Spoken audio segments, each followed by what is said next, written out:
Достар, баршаңызға сәлем. Бүгін сіздермен ши құрақ қалай құралатыны туралы көрсететін боламын.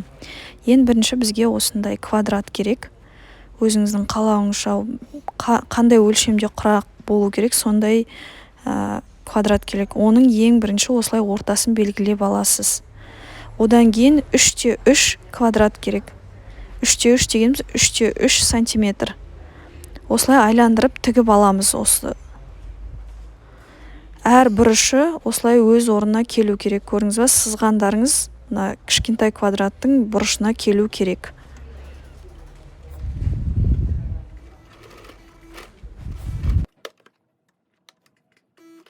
Тағы да сізге екі түрлі лента керек. Лентаның мен бір түрін қызыл түстен алсам, екінші түрін ақ түстен алдым. Міне ақ түстегі лента 3 сантиметр. Ал ұзындығы қанша ұзындықта бар, сонша ұзындықта ала бересіз.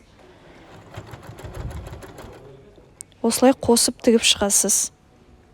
Мен әр кез осылай машинкадан алып сізге көрсетіп отырамын, сізге түсінікті болу үшін.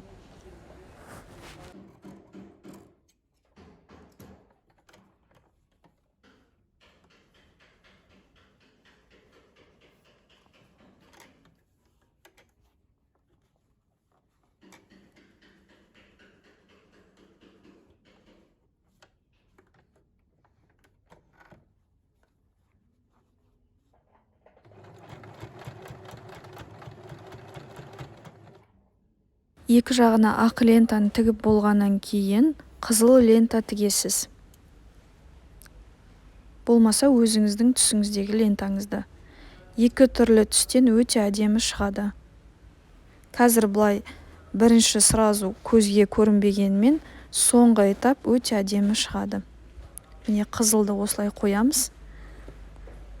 Төрт бұрыштың екі бұрышына, екі жанына ақ тігесіз, екі жанына қызыл тігесіз. Солай жалғастырып отқанда өте әдемі шығады.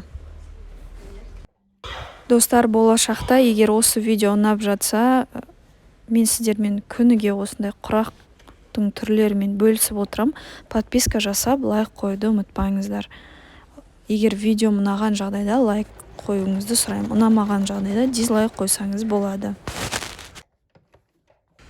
Сұрақтарыңыз болса, комментарийға жазып өтсеңіздер болады.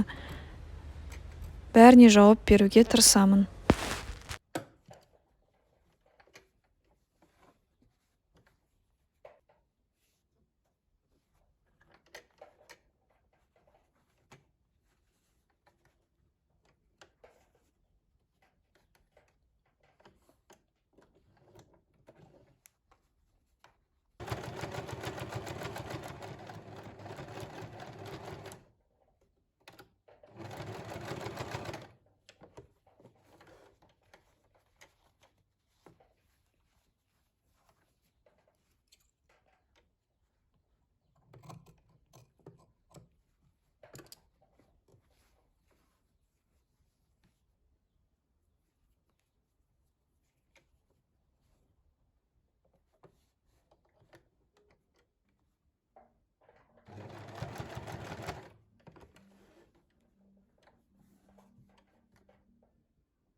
менің астындағы матамның размері бойынша шықты.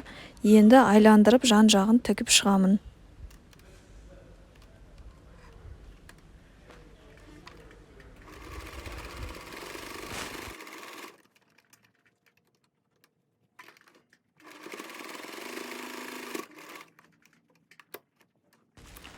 Төрт жағын тігіп шыққаннан кейін қазір сіздерге көрсетемін.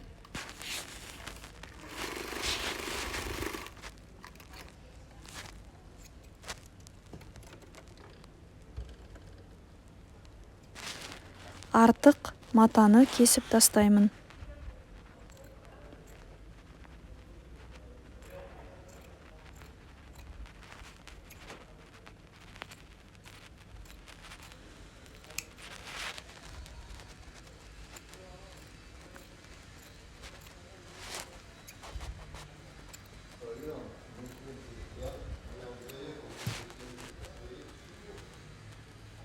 Міне өте әдемі болып шықты.